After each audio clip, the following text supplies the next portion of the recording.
네, 감사를 드립니다. 우리 한번 서로에게 사랑한다고 인사하도록 하겠습니다. 함께 인사합시다. 먼저 사랑합시다. 서로 사랑합시다. 멀리 사랑합시다. 감사를 드립니다. 네, 광고를 하나 못 드렸는데 우리 리차드 성도님 누님께서 지난 주간에 이렇게 또 하나님의 품으로 안식하셨습니다. 우리 성도님 위해서 기도해 주시고 또 위로해 주시면 좋겠습니다. 오늘 함께 나눌 말씀은 히브리서 12장 3절 말씀을 나누도록 하겠습니다. 우리가 계속해서 요한계시록 말씀을 강의를 했는데요. 일단 한 몇 주 정도는 또 가정의 달이고 해서 좀 주제에 관련된 좀 나누고 싶었던 내용들을 나누고 한 5월 중순부터 다시 요한계시록 말씀을 나누도록 하겠습니다. 오늘 말씀은 히브리서 12장 3절 말씀, 우리 말씀 한 구절을 함께 읽어보겠습니다. 너희가 피곤하여 낙심하지 않기 위하여 죄인들이 이같이 자기에게 거역한 일을 참으신 일을 생각하라. 아멘. 네, 오늘은 온전한 생각이라는 제목으로 하나님의 귀한 말씀을 나누도록 하겠습니다. 여러분, 랠프 월도 에머슨이라는 미국의 시인이자 사상가가 있습니다. 이 사람이 그의 책에서 모든 사람의 열쇠는 그 사람의 생각이다 이렇게 표현한 적이 있습니다. 저도 공감하는 부분이에요. 사람의 열쇠는 그 사람의 생각이다. 생각의 중요성을 강조하고 있는 이야기죠. 성경을 보시면 곳곳에 하나님의 구원에 대한 그 은혜와 사랑을 말씀하지만 동시에 구원받은 하나님의 백성이 우리에게 남은 시간이 다 다르잖아요. 근데 이 유한한 시간을 어떻게 천국의 아름다운 곳으로 바꾸며 살아갈 수 있을까? 거기에 대한 부분들을 많이 강조하는데 특별히 생각, 우리가 가지고 있는 생각에 대한 중요성을 성경은 많은 부분에서 강조하고 있어요. 잠언 23장 7절에 보면 이렇게 말씀합니다. 대저 그 마음의 생각이 어떠하면 그 유인도 그러한즉 그가 내게 먹고 마시라 할지라도 그의 마음은 너와 함께하지 아니함이라. 그 생각이 그 사람이 어떠한 존재인지를 가르쳐 준다는 거예요. 생각은 우리 모든 행동의 근본적인 원인이 돼요. 어떤 사람이 어떠한 말을 할 때, 또 어떠한 태도를 할 때 이게 그냥 나오는 게 아니라 어떤 분들은 막 조급하니까 바로바로 그냥 행동하는 분도 계신데 어떤 분들은 한 몇 달 동안 생각했던 것이 나타나기도 하고 또 몇 년 동안 품었던 것이 나타나기도 하고 뭐 그렇습니다. 생각은 하나님께서 우리에게 주신 가장 소중한 선물이기도 합니다. 이 땅의 모든 피조물과 우리 인간의 가장 근본적인 차이는 우리는 영적인 존재, 영혼을 가진 존재라고 하잖아요. 여러분, 어떠한 모든 이 세상의 모든 피조물에는 영혼이 없어요. 어떠한 것을 반응하고 본능적으로 본능을 가지고 움직이는 것은 있겠죠. 그러나 하나님이 주신 이 영혼은 오직 인간에게만 있어요. 영혼을 가진 자만이 살아계신 하나님을 예배할 수 있는 겁니다. 하나님의 형상으로서 인간에게 있는 가장 귀한 것이 있다면 우리 모두는 생각하는 사람, 그러니까 생각하는 존재가 되었다는 것이에요. 만약에 사람들이 생각하는 것을 포기한다, 그러면 내가 사람인 것을 포기하는 것과 같은 말이에요. 내가 포기한다라고 말해도 포기될 수가 없어요. 하나님 우리를 그렇게 만들지 않았기 때문에 어떤 분들은 이렇더라고요. 나는 생각 없이 살아. 하루하루 그냥 주어진 삶 그냥 사는 거지. 이렇게 또 말을 하는데 어떤 부분에서는 맞는 말이지만 성경적으로는 맞지 않아요. 생각 없이 사는 사람은 있다 없다? 아무도 없어요. 다 생각을 가지고 어떠한 생각이든 가지고 살아가는 거예요. 문제는 우리의 생각이 하나님의 기쁨과 또 하나님의 뜻에 부합되느냐, 하나님께서 지지하시는, 하나님께서 원하시는 생각을 하느냐, 아니면 결국 그 생각이 하나님과 상관없는 생각인데 하나님은 성경을 통해서 하나님을 대적한다라고 이야기를 하는 것이죠.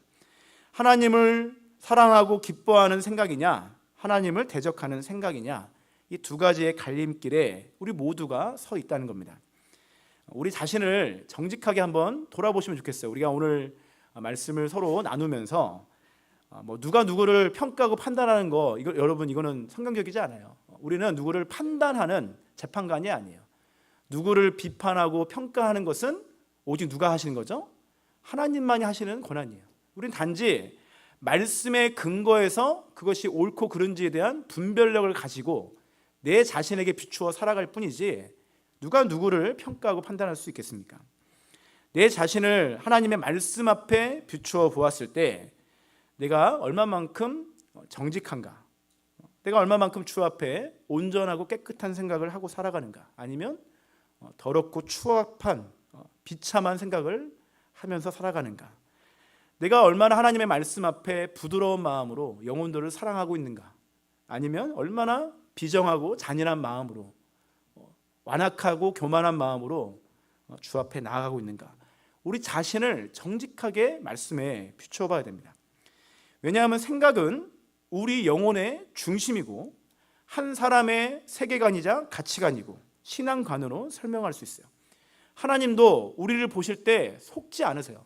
우리의 모든 행위와 말과 태도를 보고 평가하시는 게 아니라 결국 우리의 중심이 어떠한지를 보시고 우리를 평가하시는 것이죠. 사무엘상 16장 7절이에요.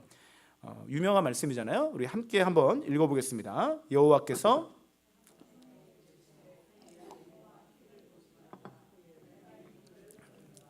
내가 보는 것은 사람과 같지 아니하니 사람은 외모를 보거니와 나 여호와는 중심을 보느니라 하시더라. 아멘. 우리 하나님은 어떠한 분이시죠? 보여지는, 사람들은 사람을 속일 수 있어요. 두세 사람이 모여서 항상 좋은 것만 있는 게 아니라 성경에는 교회가 세워진다고 하는데 때로는 두세 사람이 모여서 정치를 할 수 있고 한 사람은 바보 만들 수도 있고 뭐 그런 거 아닙니까? 그런데 나 여호와는 중심을 본다라는 영어 번역 성경을 보니까 밑에 보면은 하트라는, 우리가 잘 알고 있는 하트라는 단어가 사용돼요. 마음으로 해석할 수도 있어요. 그러니까 중심을 본다는 것은 우리의 마음을 하나님이 감찰하신다, 살펴보신다는 거예요. 여러분, 성경에서 마음이란 단어 그리고 이 중심이란 단어는 인간의 본질을 가리키고요, 또 인간의 존재를 나타내는 영혼을 가리켜요. 오늘날 현대 심리학이나 또 상담학이나 여러 가지 학문에서 나오는 사람을 평가하고 판단하는 이 기준과 하나님의 말씀이 거의 유사하지만 하나님의 말씀은 굉장히 단순하고 명확해요. 사람을 가리켜 눈에 보이는 육체와 눈에 보이지 않는 영혼, 이것이 분리된 게 아니라 전인적인 존재다, 이렇게 말합니다. 어떤 분들은 내 안에 자아가 2개가 있다, 3개가 있다, 그래서 자아가 분리되었다, 뭐 분열증 이런 얘기를 하는데 성경에서 말하는 것은 영혼은 2개가 될 수 없어요. 한 사람의 영혼은 딱 하나인 거예요. 한 영혼이, 그것이 바로 다른 말로 좀 쉽게 설명한다면 우리의 인격이라고 설명할 수 있어요. 영혼이란 말과 인격은 동의어로 사용될 수 있어요. 또 영혼이란 말과 인격과 마음, 또 중심, 생각 다 동일한 의미로 우리가 해석할 수 있습니다. 신학적인 관점에서는 이것을 생각이라는 내용으로 많이 설명을 해요. 마귀는 한 영혼, 한 사람을 넘어뜨릴 때 외부에서 주는 수많은 위협과 고난과 어떠한 핍박을 통해서 사람을 넘어뜨리기도 하지만 많은 영역에서는 한 사람의 생각을 주장함으로 그 사람을 무너지게 한다는 거예요. 여러분, 우리는 이 땅에 태어날 때부터 어쩔 수 없이 시대의 유산을 가지고 태어나는 거예요. 여러분, 이 시대에 태어나면서부터 자라면서 수도 없이 듣는 이 시대에 어떤 가치관과 세계관과 어떤 정치 이념이랑 여러 가지를 통해서 우리는 한 사람의 인격이 이렇게 형성되어 나가는 거 아니겠습니까? 그런데 예수님을 만나면 본질적으로 이 모든 세계관을 뒤집어지고 하나님의 말씀이 절대 가치가 되어서 정말 우리 인생의 어떠한 존재인지를 말씀을 통해서 알게 되는 거예요. 마귀는 우리의 생각을 통하여 우리의 영혼에 침투하고 또 그것을 통해서 하나님의 원하시는 삶을 살아가지 못하도록 우리를 넘어뜨리는 존재입니다. 요한복음 13장 2절을 보면 이렇게 말씀하고 있습니다. 마귀가 벌써 시몬의 아들 가룟 유다의 마음에 뭐라고 되어 있어요? 예수를 팔려는 생각을 넣었더라. 이것이 죄악된 본성으로 일어난 사건이기도 하지만 성경은 결국 하나님을 대적하는 마귀의 역사였다. 요한복음 13장의 배경은 이제 예수님이 마지막 만찬을 하시고 이제 다음 날에 십자가에 이제 잡혀서 십자가에 죽음을 당하는 그 현장 속에 있었던 그 마지막 사건 속에 예수님이 유다에게 많은 기회를 주시거든요. 유다가 결국 하나님의 뜻을 받아들이지 못하고 마귀의 종로로 하는 일들이 발생하는 거죠. 마귀는 먼저 사람의 생각에 역사합니다. 우리 안에 분노하는 생각, 의심하는 생각, 또 죽음의 생각, 파멸의 생각, 절망의 생각을 집어넣는 거예요. 여러분, 생각은 결국 하나님이 원하시는 생각을 가지고 살아가느냐, 아니면 하나님을 대적하는 생각을 가지고 살아가느냐, 이 차이가 있다는 겁니다. 유다에게 사탄은 더러운 생각을 넣었어요. 예수님의 메시아됨을 의심하게 만들었어요. 예수님이 3년 동안 제자들과 함께 하면서 그 메시아가 어떠한 존재인지, 그들이 생각했던 메시아는 로마의 압제로부터 해방시켜주는 정치적인 메시아, 군사적인 메시아, 우리나라를 다시 부강한 나라로 만들어주는 어떤 민족주의적인 생각도 있을 수 있고요, 어떤 정치 이념에 사로잡힐 수도 있고요, 수많은 것들이 에워싸여 있는데, 여러분, 예수님은 결국 사람들이 원하는 메시아가 아니라 십자가에서 죽으셔야만이 모든 인류를 구원할 수 있는 하나님이 원하시는 그 메시아의 길을 걸어가지 않습니까? 마귀가 유다의 마음에 의심을 불어넣으니까 결국 유다의 마지막이 어떻게 됩니까? 은 30에 예수님을 팔아넘기고, 이것 때문에, 죄책감 때문에 결국 마음의 자책이 되어서 어떻게 하죠? 자신의 목숨을 자살로 인생을 마무리하게 돼요. 성경에는 이러한 잘못된 생각만 이야기하지 않고 결국 믿음의 사람들의 이야기를 보면 어떻게 그들이 믿음으로 이것을 감당해 왔는가, 이것을 가르쳐주고 있습니다. 구약시대에 다윗에 대한 이야기를 우리는 잘 알고 있습니다. 골리앗과 다윗의 그 싸움에 대해서 교회를 안 다니는 분들도 많이 알고 계실 거예요. 당시에 이스라엘 백성은 골리앗을 보면서, 키가 거의 한 2m 70cm, 엄청난 큰 거인과 같은 존재예요. 그러한 사람을 보면서 어떻게 우리가 이 사람을 이길 수 있는가, 모두가 다 부정적이고 패배적인 생각을 가지고 있었어요. 그런데 다윗은 10대 청소년입니다. 믿음의 생각을 가지고 세상을 보니까 두렵지 않은 거예요. 저렇게 거대한 존재니까 내가 지금까지 준비한 물맷돌을 던지면 더 잘 맞겠구나. 이게 몸집이 작으면 피할 수 있는데 더 크니까 던지면 확실하게 맞겠구나. 이런 담대함을 가진 것이 다윗의 생각이었어요. 다윗은 그의 인생을 보면 하나님을 향한 이 믿음을 포기하지 않습니다.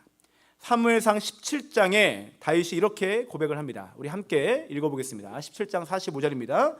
다윗이 블레셋 사람에게 이르되 너는 칼과 창과 단창으로 내게 나아오거니와 나는 만군의 여호와의 이름 곧 내가 모욕하는 이스라엘 군대의 하나님의 이름으로 내게 나아가노라. 아멘. 다윗의 고백이 무엇이죠? 아무리 골리앗이 큰 존재, 위협적인 존재라고 할지라도 우리 하나님은 어떠한 분이시죠? 이 골리앗과는 비교가 될 수 없는 더 크고 위대하신 하나님을 다윗은 믿고 있는 거예요. 여러분, 우리가 인생을 살아가다 보면 이 땅을 우리가 광야의 여정이라고 하지 않습니까? 골리앗과 같은 문제가 우리 삶에 수도 없이 일어나게 됩니다. 어떤 분에게는 경제적인 어려움이 있을 수 있어요. 때로는 건강의 문제가 우리에게 발생할 수 있어요. 내가 원하지 않은 것들이 그냥 내 삶에 일어나는 거예요. 관계의 문제가 생길 수도 있습니다. 사랑하는 사람이 먼저 하나님의 품 안에 안길 때가 있어요. 우리 인생에는 수도 없이 정말 다양한 모습과 유형으로 내 마음에 어려움을 줄 때가 있어요. 그런데 여러분, 그 모든 환경과 어려움 속에서 이 어려움과 환경은 바뀌지 않거든요. 우리가 주님을 사랑하고 나아간다고 하더라도 이 환경이 바뀌는 게 아니에요. 그런데 여러분, 우리가 생각하는 믿음은 무엇입니까? 이 믿음은 나에게 주어진 조건과 환경을 묵상하는 것이 아니에요. 여러분, 이런 거 묵상하면 답이 없어요. 굉장히 마음이 우울해져요. 그런데 그때마다 무엇을 묵상해야 되는 거죠? 이 가운데 나에게 역사하실 하나님은 어떠한 분이신가? 하나님은 누구신가? 지금 하나님은 나에게 무엇을 원하시고 내 삶을 어떻게 이끌어 가시는가에 대해서 여러분이 믿음의 눈을 열어서 그것을 바라볼 때 우리가 그 가운데 하나님의 선하신 인도하심을 경험할 수 있는 거예요. 민수기 13장에 보면 12명의 정탐꾼 사건이 등장합니다. 이제 그들이 오랜 시간 신의 산에서 언약을 체결하고 또 율법을 받고 예배하는 공동체로 그들이 세움받았어요. 이제 본격적인 가나안 땅을 들어가면 돼요. 12명은 어떤 존재였냐면 각 지파의 우두머리, 오늘날로 치면 한 나라의 장관과 같은 역할을 했던 사람들, 리더 12명이 지금 가데스 바네아에서 그 가나안 땅을 들어가기 전에 먼저 정탐을 하는 거예요. 정탐을 하고 나서 어떻게 우리가 전쟁에서 이길 것인가, 이것을 이야기를 해야 되는데, 민수기 13장 32절과 33절은 그들의 정말 불신앙적인 표현이 나옵니다. 32절을 보시면 이스라엘 자손 앞에서 그 정탐한 땅을 악평하여 이르되, 우리가 두루 다니며 정탐한 땅은 그 거주민을 삼키는 땅이요 거기서 본 모든 백성은 신장이 장대한 자들이며. 그러니까 현실을 말하고 있는 거예요. 지금 사실을 말하고 있는데, 여러분 이것을 믿음의 눈으로 말하지 않고 그냥 이것을 가지고 하나님을 향한 불신앙으로 나아가고 있다는 겁니다. 33절 말씀 같이 한번 읽어볼까요? 33절입니다. 거기서 네피림 후손인 아낙 자손의 거인들을 보았나니 우리는 스스로 보기에도 메뚜기 같으니 그들이 보기에도 그와 같았을 것이니라. 지금 전쟁을 해야 되는데, 전쟁을 하기 전에, 여러분 고대 전쟁에는 물론 무기가 청동기냐 철기냐, 뭐 당시에 이스라엘 백성들은 청동기였고 이 가나안 땅은 철기 문화라고 했으니까 사실 게임이 안 되죠. 뭐 전략 전술도 게임이 안 되겠죠. 근데 이것도 중요하지만 당시의 고대 전쟁에서 정말 중요한 영역이 어떤 정신적인 영역 아니겠습니까? 사기, 군대의 사기 아니겠어요? 싸움도 하기 전에 우리는 그들이 보기에 메뚜기처럼 약한 존재다, 그러면서 하나님을 원명하고 불평하고 울부짖으면서 그 땅에 대한 악평하기 시작하는 거예요. 여러분 12명의 정탐꾼 중에 10명은 이러한 불평과 부정적인 보고를 하였고, 나머지 두 사람 여호수아와 갈렙은 똑같은 상황 속에서 어떠한 고백을 하죠? 민수기 14장 7절에 보면 이렇게 말씀합니다. 이스라엘 자손의 온 회중에게 말하여 이르되 우리가 두루 다니며 정탐한 땅은 심히 아름다운 땅이라. 8절을 같이 읽어보겠습니다. 여호와께서 우리를 기뻐하시면 우리를 그 땅으로 인도하여 들이시고 그 땅을 우리에게 주시리라. 이는 과연 젖과 꿀이 흐르는 땅이니라. 여호수아와 갈렙은 똑같은 조건과 환경 속에서 믿음의 눈으로 이 땅이 어떠한 땅이다라고 말하죠? 아름다운 땅이다, 젖과 꿀이 흐르는 땅이다. 여러분 사실 가나안 땅이 젖과 꿀이 흐르는 땅은 아니에요. 여러분 이 땅은 하나님이 비를 주지 않으면 어떠한 열매도 거둘 수 없는, 그리고 우리나라 대한민국이 사실은 오랜 시간 강대국 속에 있었잖아요. 이스라엘 나라도 마찬가지예요. 오랜 시간 바벨론 제국, 밑에는 애굽, 이집트, 또 왼쪽에서는 그 지중해를 통해서 유럽의 어떤 해양 세력들. 여러분 오랜 시간 이 땅은 침략을 받았고, 또한 하나님이 비를 적당한 때에 이른 비와 늦은 비를 주지 않으면, 햇빛을 공급해 주지 않으면 절대로 살아갈 수 없는 척박한 땅이 이스라엘 땅이에요. 여호수아 갈렙은 지금 거짓말하는 거예요? 아니죠. 이걸 우리 거짓말이라고 말하지 않죠. 어떠한 말이죠? 이 땅이 그러한 땅이지만 하나님이 우리에게 주신 땅이기 때문에 아름답고 젖과 꿀이 흐른다라고 그들이 고백하고 있어요. 이스라엘 민족은 애굽에서 400년이 넘는 시간 동안에 노예로 살아가면서 감사보다 불평이 체질화된 사람들이에요. 그들은 하나님의 기적적인 역사를 통하여 애굽을 탈출하여 홍해의 기적까지 경험했어요. 그리고 나서도 그들이 잠깐 며칠 동안 뜨거운 태양 밑에 오아시스, 물을 만나지 못하니까 이런 고백을 합니다. 출애굽기 14장 11절에 보시면 그들이 또 모세에게 이르되 애굽에 매장지가 없어서 당신이 우리를 이끌어내어 이 광야에서 죽게 하느냐. 그들의 끊임없는 불평이에요. 광야를 지나며, 광야 생활이 쉽지 않잖아요. 유목민족처럼 계속 이동해야 되니까 어려워요. 그러니까 그들이 출애굽기 16장 3절에는 애굽을 오히려 그리워하며 원망하는 거예요. 이스라엘 자손이 그들에게 이르되 우리가 애굽 땅에서 고기 가마 곁에 앉아있던 때와 떡을 배불리 먹던 때에 여호와의 손에 죽었더라면 좋았을 것을이라고 고백해요. 이건 거짓말이잖아요. 여러분, 노예로 살았는데 무슨 그렇게 행복하게 살았습니까? 그거 아닌데 그냥 너무 힘들고 어려우니까 그때를 그리워하고 불평하는 거야. 이들의 불평 앞에 민수기 14장 2절에 하나님이 뭐라고 말씀하시죠? 14장 2절입니다. 함께 읽어보겠습니다. 이스라엘 자손이 다 모세와 아론을 원망하며 온 회중이 그들에게 이르되 우리가 애굽 땅에서 죽었거나 이 광야에서 죽었으면 좋았을 것을, 이렇게 얘기하니까 27절과 28절에 하나님이 말씀하세요. 27절 보시면 나를 원망하는, 14장 27절이에요. 나를 원망하는 이 악한 회중에게 내가 어느 때까지 참으랴. 이스라엘 자손이 나를 향하여 원망하는 바 그 원망하는 말을 내가 들었노라. 모세와 아론을 원망하는 것이 결국 하나님을 원망하는 것이다 라고 말해요. 28절에 보면 하나님이 이렇게 말씀합니다. 그들에게 이르기를 여호와의 말씀에 내 삶을 두고 맹세하노라. 너희 말이 내 귀에 들린 대로 내가 너희에게 행하겠다.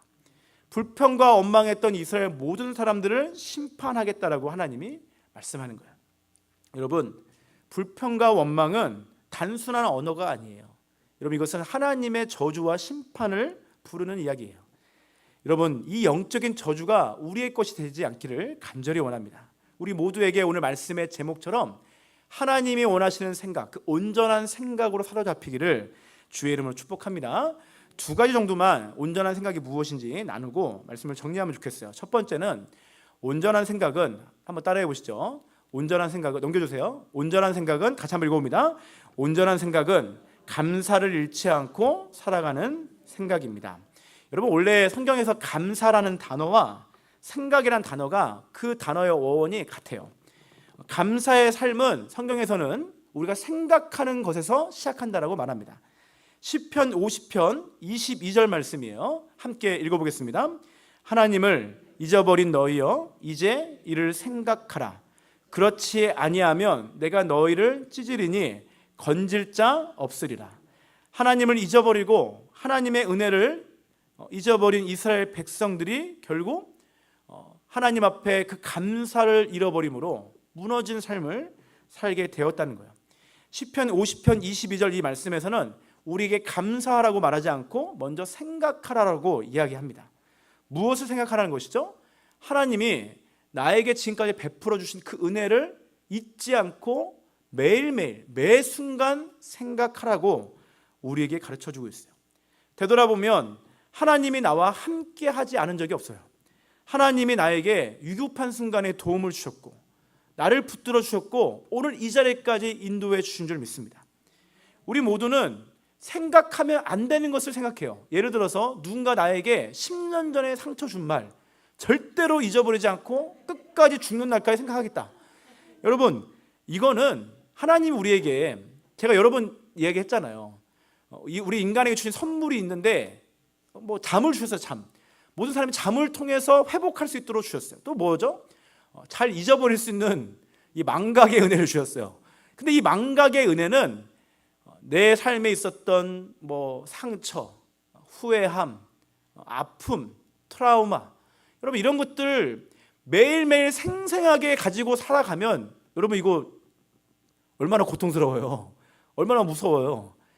정말 끔찍한 일들을 죽는 날까지 전혀 잊어버리지 않고 생생하게 가져간다면 이것만큼 무서운 건 없는 거예요. 하나님이 시간이 지나면 그때는 정말 내 안에 분노하고 절망하고 막 했던 그 일들도 한 시간이 지나가면 내가 왜 그때 그랬을까? 그때 조금 이렇게 하면 좋았을 것을. 하나님 이렇게 깨닫게 하시는 거 아니겠어요?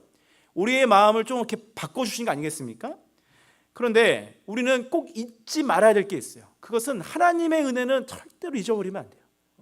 여러분 우리 기도할 때도 주님의 이름 잊어버리지 않도록, 아무리 내 인생에 어떠한 일이 발생하더라도 예수님의 이름, 그 주님의 사랑과 은혜를 잊어버리지 않기를 주의 이름으로 축복합니다. 우리 모두가 왜 매주 주일날 교회에 옵니까? 이곳에 오는 여러 가지 이유가 있습니다. 어떤 분들은 사람을 만나는 것이 좋아서 오시는 분도 있습니다.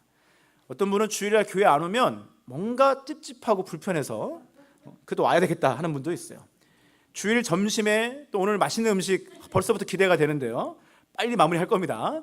여러분, 이 음식이 좋아서 오시는 분 좋습니다. 책임감으로 오시는 분들도 있어요. 봉사하고 섬기기 위해서 기쁨으로 오시는 분도 있어요. 어떤 분들은 습관과 형식을 따라 의무감으로 오시기도 합니다. 저는요, 어떠한 이유도 괜찮습니다. 어떠한 이유도 나쁘지 않아요. 교회에 오는 것은 그 자체가 귀하고 좋은 일입니다. 그런데 여러분, 우리가 이렇게 교회에 오는데 본질을 잊어버리면 안 되겠죠. 여러분, 이 모든 것 중에 그래도 딱 한 가지만 선택하라고 한다면 여러분 왜 교회에 오시는 거죠? 예배드리기 위해 오는 거예요. 여러분, 예배는 하나님의 백성만이 할 수 있는 가장 귀한 특권이에요. 여러분, 예배는 아무나 드리는 게 아니에요. 하나님의 은혜를 아는 자가 드리는 거예요. 예배를 통해서 우리는 하나님의 은혜를 다시 생각하는 거예요. 일주일 동안 내 방법, 내 열심, 내 지식으로 내 삶을 내가 경영하는 경우가 많이 있었는데 우리가 매 순간 하나님의 이름을 생각하고 은혜를 생각하면 좋겠지만 순간순간 정말 잘못된 생각으로 우리의 한 주간의 삶을 살았다고 하더라도 오늘 주일이라는 이 시간을 통해서 그렇지, 나를 사랑하신 그분이 계시지, 예수님의 그 십자가의 은혜가 있지, 부활의 능력이 있지, 다시 오실 주님에 대한 소망이 있지, 영원한 복된 천국에 대한 분명한 믿음의 확신이 있지, 이런 것들을 통해서 다시 한번 하나님의 은혜를 생각하는 거야. 우리 모두에게 그 은혜를 잊어버리지 않기를 축복합니다. 내가 예전에는 신앙이 뜨거웠어. 내가 얼마만큼 기도를 열심히 했는데, 내가 얼마나 주 앞에 봉사했는데. 여러분, 이런 말 우리 많이 하시잖아요. 근데 이런 말도 좋은데 이런 말들은 우리 인생의 가장 아름다운 신앙의 여정에 주 앞에 맡겨드리면 되고요. 오늘 저와 여러분의 마음에 정말 주님을 향한 이 사랑과 은혜를 잊어버리지 않고 어제보다는 오늘이, 오늘보다는 내일이 더욱더 이 은혜가 깊어지기를 주의 이름으로 축복합니다. 두 번째입니다. 온전한 생각은 무엇일까? 한번 따라해 보시죠. 온전한 생각은, 읽어주세요. 같이 한번 읽어봅니다. 온전한 생각은 예수님을 생각하는 것입니다. 오늘 본문이에요. 히브리서 12장 1절부터 3절입니다. 12장 1절을 보시면 이러므로 우리에게 구름같이 둘러싼 허다한 증인들이 있으니 모든 무거운 것과 얼매이기 쉬운 죄를 벗어버리고 인내로써 우리 앞에 당한 경주를 하며, 2절이에요. 믿음의 주여 또 온전하게 하시는 이인 누구를 바라보자? 예수를 바라보자. 그는 그 앞에 있는 기쁨을 위하여 십자가를 참으사 부끄러움을 개의치 아니하시더니 하나님 보좌 우편에 앉으셨느니라. 3절입니다. 같이 한번 읽어보겠습니다. 너희가 피곤하여 낙심하지 않기 위하여 죄인들이 이같이 자기에게 거역한 일을 참으신 일을 생각하라. 아멘. 여러분, 성도는 예수님을 바라보고 생각하는 자입니다. 우리 인생은 많은 사람들이 주장하는 것처럼 긍정적인 생각을 하면 우리의 삶이 변화되는 거야, 이런 존재, 여러분 아니에요. 여러분, 물론 좋은 영향은 받겠죠. 좋은 습관을 기를 수 있겠죠. 나쁜 건 아니지만 여러분, 이걸로 우리가 변화될 수 있었다면 예수님의 대속적인 죽음이 무슨 의미가 있겠어요? 죄악된 인생은, 죄악된 우리 인간의 본성은 여러분 결코 쉽게 변화되지 않아요. 복음을 하나님의 능력이라고 말할 때 그 헬라어 단어, 영어 단어가 바로 다이너마이트거든요. 큰 돌, 바위와 같은 돌을 깨트리는 다이너마이트가 있어야 여러분 우리 인생의 죄악된 이 교만한 본성을 바꿀 수 있는데, 여러분 이것은 하나님의 능력밖에 없다라고 우리에게 말씀하고 있어요.